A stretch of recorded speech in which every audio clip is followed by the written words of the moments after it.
in Flaxmere, which has a population of roughly 10,000, and it's the same families that are stuck in the system.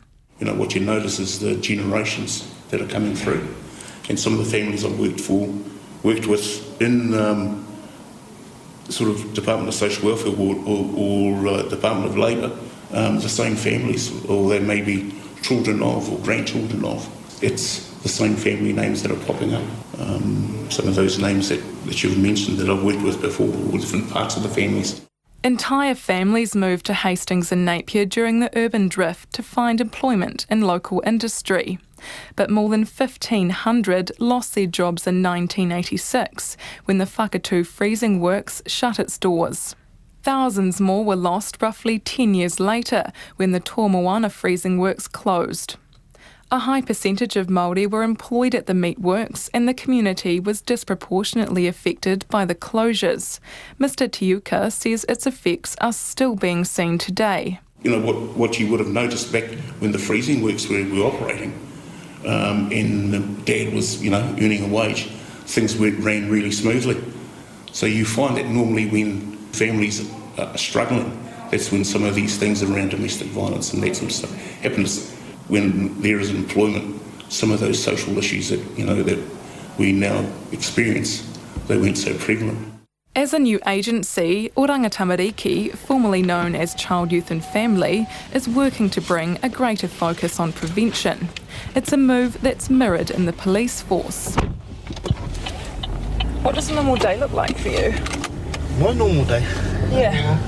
Depends, so it's quite, it varies. Most of them, obviously, my work's all geared around dealing with young people. Jason Evans is one of 5 youth aid officers in Hawke's Bay and worked the closest with Hami Hanada.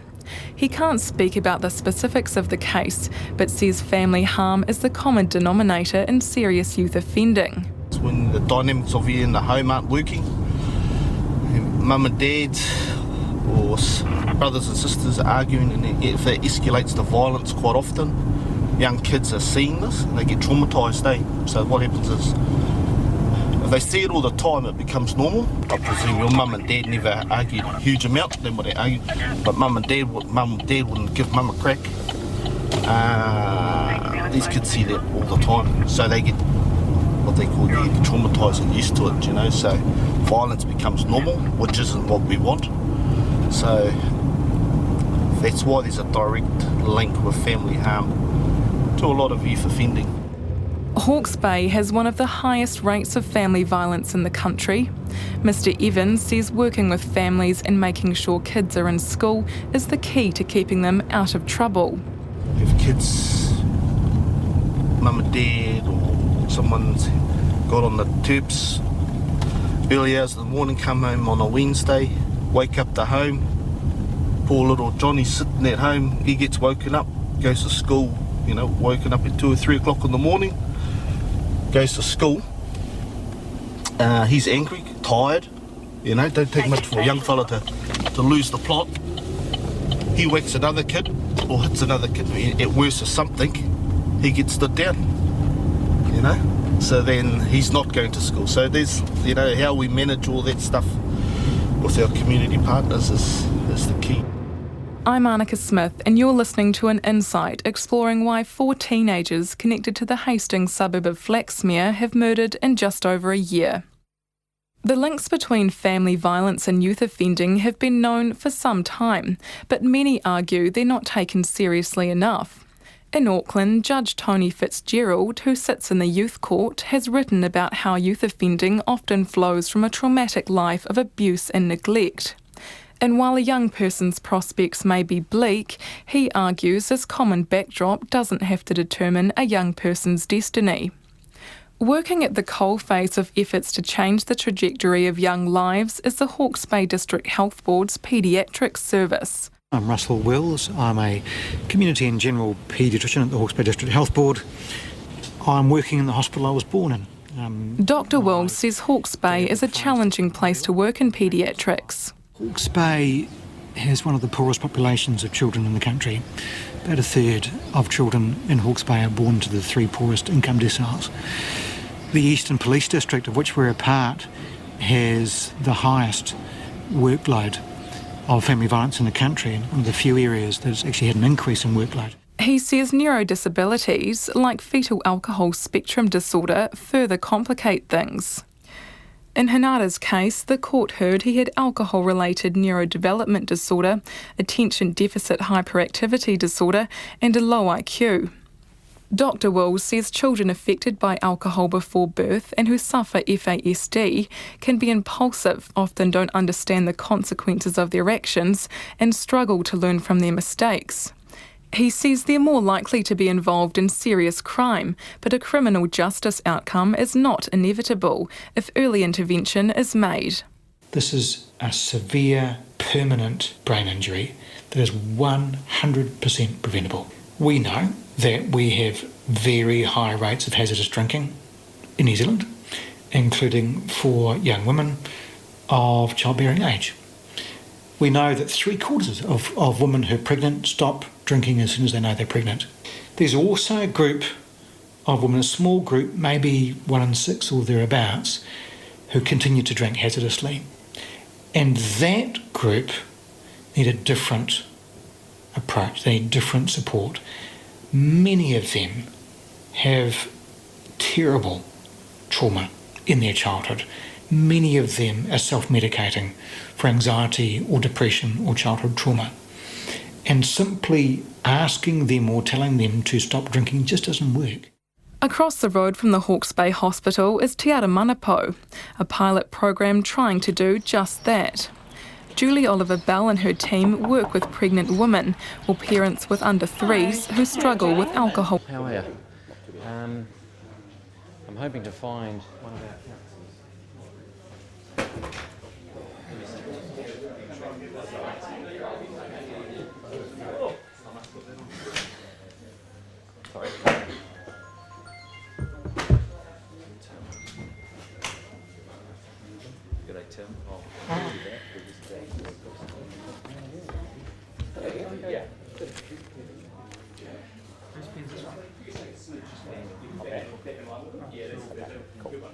Thank you. Just didn't want to be good from that angle. Yeah, no problem. We'll just make sure. Get ready. Thank you. Yep, I will. Right, bye.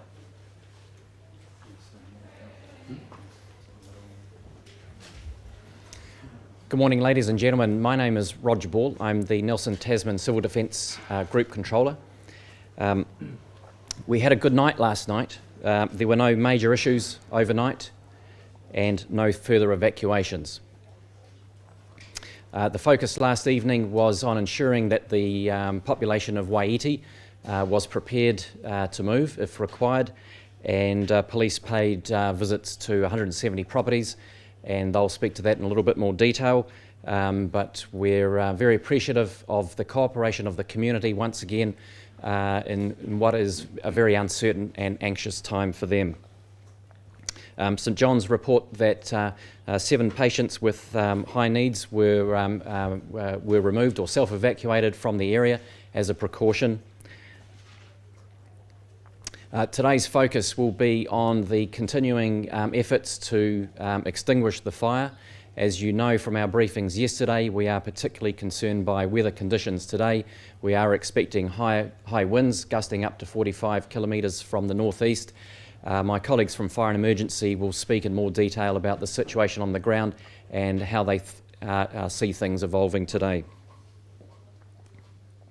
There are 17 cordons in place at the moment. What this means is that people are still unable to get back into their properties, both in the areas fringing the main fire and obviously in Wakefield. Yesterday we were able to allow temporary access for some areas fringing the fire, and we are continuing to work on that today. I don't have further details for you right now. We are communicating directly with those residents and doing our best through the day to allow temporary access for residents in a controlled way so that they can check on their stock, so that they can check on their belongings and then get out safely. New Zealand Defence Force are continuing to assist us. They've brought in additional catering, which is a significant assistance to us for all the field teams, and that's based out of Brightwater. and of particular interest to the public. We are continuing to provide through NZDF a managed convoy through Wakefield, State Highway 6, between 0800 in the morning, 8 a.m, and 6 p.m. at night. So that's allowed to allow people, residents and through traffic to go through the town. This is not an opportunity for people to stop and check their properties, it is just to pass through. On the welfare front, we continue to maintain a civil defence centre at Saxton Stadium in Stoke. That remains open, and we still would like people to register there or call us on 543 8400 to leave their details. I can let you know that that Civil Defence Centre is, although it is open, it is not being heavily used. People are not having, other than registering, people are not having to seek a great deal of assistance from us. We expect that could change in coming days if homes remain restricted in terms of access. This morning, a prohibition notice was issued under the Civil Defence Declaration of Emergency. The prohibition notice prevents or prohibits forestry and certain types of farming activity in parts of the Tasman district and the Nelson area. This is to ensure safety and to ensure that we don't get further breakouts. We ask that the public and the commercial operators cooperate with us on this, and we thank them in advance for that. We have been in close discussion with those large forestry owners in recent hours, since yesterday, about how that will work, and I'm pleased to say that they are supporting us, and we thank them for that cooperation. My colleagues from Fire and Emergency New Zealand will speak to that in more detail. There is also some details around the fire ban for the district. That's all I have for you at the moment. Before I introduce others, do you have any questions for me as the Group Controller? Very good. Talk about MSD payments for wages, or do you want me to do that? Yeah, I don't know. Okay. Yep. Okay, I'm going to introduce John Sutton from Fire and Emergency New Zealand. Thanks, John. Good morning. So, as you heard from Roger, we had a quiet night last night. That applied for the firefighting effort too. It's probably the quietest night we've had since we started this incident in terms of fire activity, which was great. The predicted strong winds this afternoon is something we've known about all week, and really that's what's driven our strategy. So we're in a position where we're probably in the best position we possibly could be to be prepared for this wind event. We have a control line completely around the fire now. Now that control line is made up of a combination of bulldozer lines, existing road lines and riverbed. We have all the resources that we need and we can possibly put in the pressure points, and we're anticipating that wind to start progressively increasing from probably early afternoon, and it's going to test us. It probably depends on whether the wind exceeds predictions or not. We will be able to sustain control of that fire up to a certain threshold. I have confidence that we're able to do that. It's just the unknown factor is just what peak that wind will reach this afternoon. But I just want to assure you that we're as well prepared as we possibly could be. I'm happy to take questions. Grant, my colleague Grant Heywood and myself. Are you able to give us an indication of what that threshold is? Probably, up to 50 kilometres per hour, we can most likely manage the fire. It's whether how far beyond that and for how long. What happens if it does get that? Do you have to take guys off the hill? We will, yes. We can't put people in front of that fire. What impact does the higher wind level have on the choppers and the planes? Yes, it also, yes, exactly. It affects the, it reduces the effectiveness of the helicopters, and it gets to a stage where we are unable to use the aircraft. What happened overnight? What work was done in terms of damping down and Two things. So we continued with dozer work to widen and widen and implement fire breaks, and also the crews on the ground were working on any area they could identify that was burning or just retaining heat. They were either extinguishing it or mopping it up, which is turning it into dirt, really.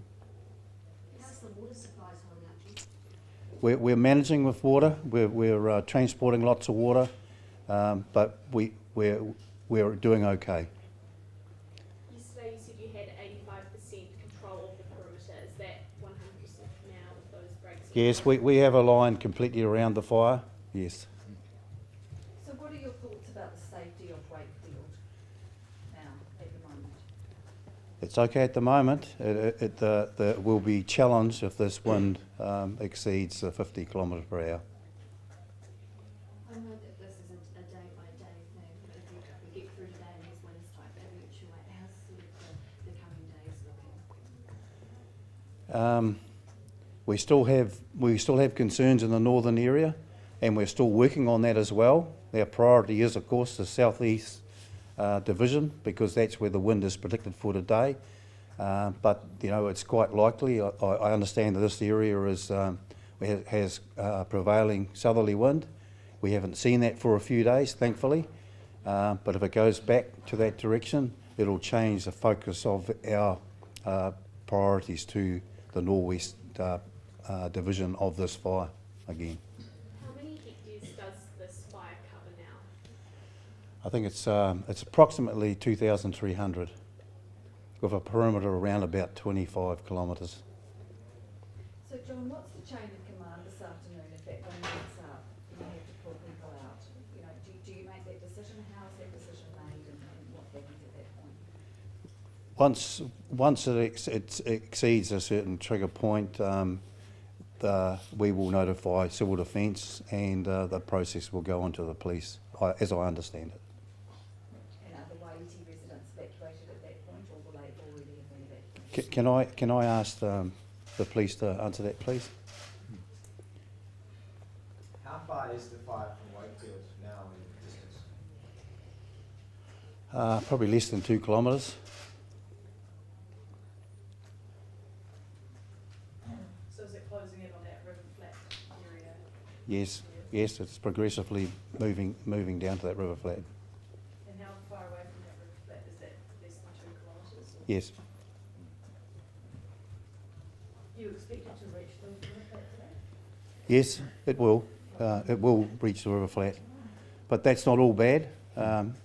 It's easier to fight fires on river flats than on hillsides, but the limiting factor will be the strength of the wind and whether we can actually put people in there to fight it. What time do you think it'll get to the river flat? Probably sometime this afternoon. Yeah. How are the crews holding up? They've obviously been pulling immensely long days. What's the morale like up there? It's great. Yep. Yeah, I mean, we have started rotating some crews out, but that's pretty hard. They don't seem to want to go, but we're having to do that. But no, the morale is very strong. They want to see this through. Can you just explain, are any of the crews up there volunteers? What's the breakdown of volunteers? Huge proportion of the volunteers, probably the majority. Okay, thank you. How many? Yeah. There's 150 firefighters on the ground today. Any last questions for Fens? Otherwise, we'll move on. Plus Thank you. the air crew, sorry? Big pardon? Plus what's happening from the air, so how many in the air helping out? 23 helicopters and 3 fixed wings. Thank you. Thank you. I may just address a question about the chain of command, just to confirm if there is a requirement for an evacuation that will be carried out on the authority of the controller and implemented by police. Those plans are in place and police have that well organised. Thank you. I'd like to introduce the police representative now. Hello everyone, my name's Peter Reid, I'm Detective Superintendent. So overnight Nelson Police arrested 2 local men aged 24 and 27 on separate unrelated arsons. These matters were not related to the fires out here. One of them was charged with 3 arsons relating to fire in rubbish bins in December and January this year in the Nelson CBD. The second man, a 24-year-old male, was charged with 2 arsons that occurred overnight. Both of them related to rubbish skips in the Nelson CBD. He was also charged with breaking into cars as well. So both of the skips related to fires at the rear of restaurants. So those people will be appearing in the court later this week. But I'd just like to reiterate, they're nothing to do with the ongoing fire that we're dealing with at the moment. So additionally, overnight patrols in Wakefield with New Zealand Defence Force observed a civilian drone operating outside the cordon area. The person operating that drone was spoken to by police and asked to stop. They stopped immediately when they're taking no further action in respect of that incident. So we're taking the patrolling of the evacuated areas very seriously, along with partner agencies and New Zealand Defence Force. We're doing reassurance patrols 24/7. Would remind people that the safety of members of the public and their properties is one of our greatest priorities. 170 properties in Waiti last night were visited by New Zealand Police and Defence Force staff.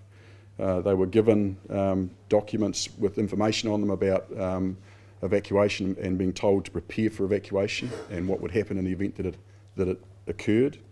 And as Roger had said, we've done an awful lot of pre-planning in relation to this, and we're prepared for that eventuality should it happen.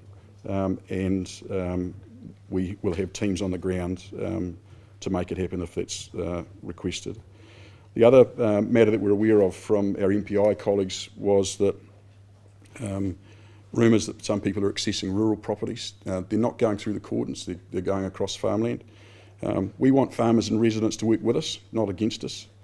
And as I said earlier on, we'd like them to respect the evacuation, and the public safety is our main concern. So we'd ask them to use the controlled visits back into properties where they can. So any questions? These men that you arrested, I noticed that the alleged crime happened in December. Did you consider them a risk given the current situation?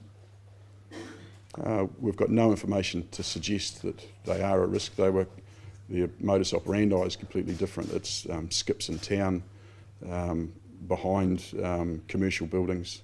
So there's nothing to suggest that they're linked in any way to any of the other fires that we're looking at. Peter, what would your message be to anyone that is going out and doing this type of activity of reenactment, given the situation? Don't. Incredibly stupid. What a dumb thing to do. That's the last thing we need to be doing, is chasing other stupid offences and offenders like this. Are there any further charges likely against these two that have been arrested? There was some vehicle crimes as well, but not that I'm aware of. Are you aware of anybody trying to break into volunteer firefighter stations? No. Police investigating the fire at Wages Bluff?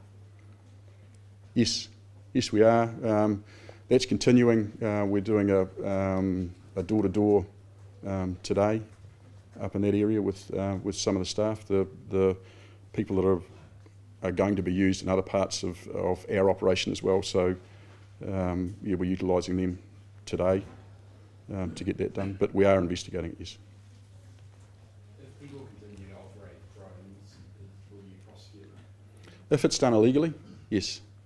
Last night's one wasn't illegal. It was in a public area, but as soon as we asked this person to desist, they stopped. So if they're done illegally, yes, we will. Any last questions for police? All right, thanks very much, Peter. I'm going to invite Ministry for Primary Industries to speak to you now. Hi there, my name's Shelley Austin. I work for the Ministry for Primary Industries. So the Ministry for Primary Industries, along with some fantastic other partners, including the SBCA and RNZ, are supporting civil defence emergency management and all of our other fantastic partners in this response. Our primary goal at the moment is animal welfare, both sort of behind the cordon where we are able and also for those areas being evacuated. So we do have teams conducting relocations where we are able to, moving stock where we are able to, and tending to animals on properties if we are able to get behind the cordons. Sometimes we can do that with homeowners if areas are opened. Other times we have teams going behind where it has been deemed safe for us to enter. We do also have a fantastic facility set up and being run by RNZ at the Richmond Showgrounds, where people are able to take their animals any size, from turtles through to horses through to sheep. So if you are having to evacuate your local area, please do bring your animals down there. There is fantastic facilities, feed, blankets, all sorts going on there, as well as vets to attend to the animals. We have revisited the Redwood Valley yesterday when the cordons were briefly lifted and gone through with some owners of properties and also through some other properties where owners weren't present, and we are confident that the livestock and the animals that we have seen there and sighted are doing well in that area. We will move into other areas as the cordons are moved and shifted, or as we are able to gain access behind, again stressing that it must be done safely. We will not be going into areas that have not been deemed safe. So if you are worried about your animals, the message that we would please like to get out there is call 0800 008 333 and option 4. We are triaging every single phone call that comes through. We have a team working on that right now, and we will look at prioritising those that we can get to and keep a note of those that we cannot get to, and when we are able, we will look at visiting those properties. We are processing the jobs as fast as we possibly can and doing what we are able in the areas that we are able to.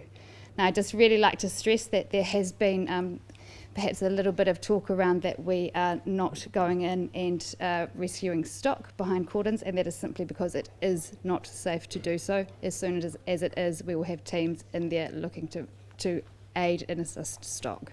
Thank you.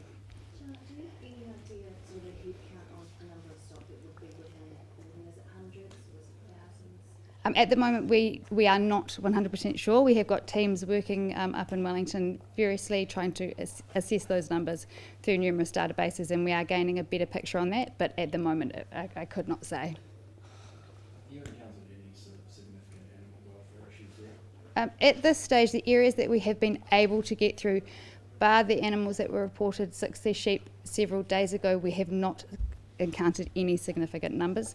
There has been isolated incidents. I can think of one chicken at the top of my mind, but apart from that, we are looking, there has not been any mass animal welfare issues that we are aware of at this stage.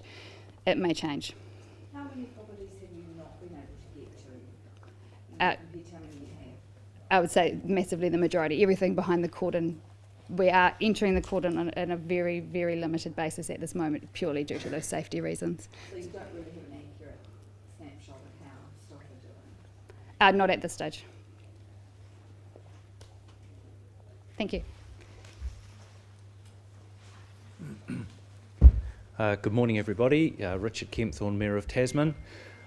First of all, I'd like to just pick up from the comment that Roger Ball made, and that is a requirement to cease harvesting operations and rural farming activities, anything that has the risk of producing a spark. You are perhaps aware that all of the firefighting capability is centred around the fire that started in Pigeon Valley, and so it is so dry elsewhere, the fire risk is really the same, and we just don't want to have that risk. So it's very important for the community health and safety that is done. One of the factors that creates is for example, logging contractors who are paying wages to staff harvesting trees, or businesses, and some of them are small businesses, who have staff that are reliant on work in this area, and suddenly they can't do it. They are able to access assistance from MSD, so anyone who is running a business whose staff salary or wages would be impacted should contact MSD, and they can have assistance through that. Just reiterating again that this is all about safety of people, and so for people who've been evacuated, Certainly for the first day or two it can be livable, and then the pressures mount on living conditions and cramped or with other people away from home, and just asking people to be as patient as possible. There will be further community meetings. We've got some that are being organised on Monday afternoon or evening. The details will come eventually, they're not available yet. But that is just in order to keep everybody who is impacted, particularly by evacuations or the impacts on stock, aware of exactly what is going on and what is happening. The civil defence operation, again, is top-notch. There are, as you've heard, many different agencies working together.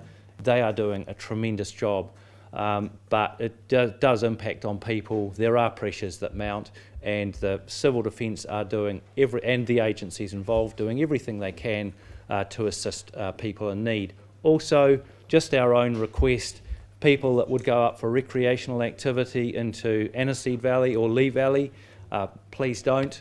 If people are wanting to go and perch up on the hill and look, please do it somewhere else, because that is in the rural area, and the risk of fire is so extreme.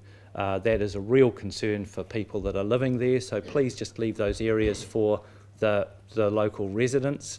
And apart from that, happy to answer any questions. Is the extra MSD assistance available like here, or do people have to ring Wellington? What's the sort of process? Yep, no, there is, and I can't remember the name, but if they phone through to the Nelson office, there is 1 or 2 people who are there to help in Nelson. Are there ramifications for people who violate this order? Sorry? Ramifications for people who violate the order? I would suggest don't, because within the local community there would be a high level of angst and annoyance if this is ignored and breached. So I think just for common sense and just for our community, certainly the authorities can take action. That's why it's done through civil defence. But my request would be just use your common sense and don't do those activities. Some people have said to me, oh, there's long grass on the side of the road in the rural area. Be a good idea for local people to cut the grass, and I've suggested actually it would be a good idea for them not to cut the grass, because you're getting into those sorts of activities. Does this order cover any residential areas, for instance, people mowing their lawns in their backyards? No, it doesn't in our residential areas, but again, common sense, and so thankfully I'll put my mower away for a week or two. It probably won't make any impact because the grass isn't really growing anyway. But again, it's just thinking of just having a really precautionary approach, because often the things we do at home, you don't even think of sparks until it's like this, and suddenly you're aware of what can generate it. So it's just people applying common sense to what they do.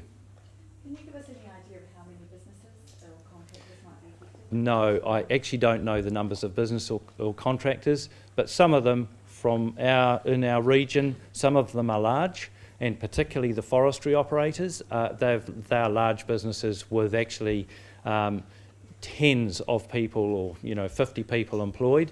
But there are some of them that are small. It might be sole operators or one person, 1 or 2 people employed. It equally impacts them, and perhaps sometimes more so. Have you been hearing anything directly from residents about, like affected residents, about how they're coping and how they're getting through? Yep, we had 2 public meetings yesterday, one at the Appleby School, the second one in the Hope Community Church. So combined, there was probably in the vicinity of 1,000 people there. So we had a lot of anecdotal comments, but we just realised that we're only catching a snippet, and there's just all sorts of pressures that people are feeling. What sort of things are you hearing? Oh, it's just close compact. They've had to leave home. They've had to leave things behind. They'd like to go back and collect personal belongings, and they can't. And they're also, if they've got children, they're away from the normal setting. They're having to cope with that. They're living in a more condensed space than perhaps they're used to. So it's all of those sorts of practical situations that have an impact on people. And of course, people are people. Some people cope with this sort of thing well, and others get really stressed and pressured by it. Have you heard any more about the schools? I know at Wakefield School, I'm not sure if others would get that. I think my understanding is that Wakefield School Some of the families have parents working and they need to have their children in school, and I think arrangements are being made for that to occur at Hope Community Church. So they'll set up there for the people that need that. I think I'm getting my running instructions. Thank you. Yeah, good morning. I'm Ian Barker. I'm a Nelson City Councillor. My message is pretty simple. I want to reiterate everything that's been said previous to this. I would ask all our Nelson citizens to be alert, be aware of the risks that are likely to happen, and do not undertake activities that will create that sort of risk. Be aware, and if you see anything, please notify 111 at the very earliest. I want to thank particularly the volunteers. The public will not have any idea of the number of people that are actually totally involved in this exercise, out on the field, but here in the headquarters and the buildings surrounding it, there's a lot of people, many volunteers. We are very grateful for what they're doing, and on behalf of Nelson City Council, I can say we are very grateful for all of the agencies that are putting in so much work into this. So thank you for that. Thank you, Councillor. I think that draws us to a close. I just want to reiterate that from our point of view here locally, we want to just thank the many national agencies from the Minister down, the various ministries and departments in Wellington. You might think sometimes these are faceless bureaucracies, but at this time there are a lot of people leaning forward to provide us with a lot of support, and we have people here from Northland to Southland who are assisting both out in the field and in the support roles here in Richmond. So our thanks to them, and to the many offers of community support that are coming in, pouring in from around the country. It's very heartwarming and we appreciate it much. Thank you very much. We'll see you at the next one. Very much. That wasn't good. No, that's stunning. That's a real Richard. That's a real Richard comment. Really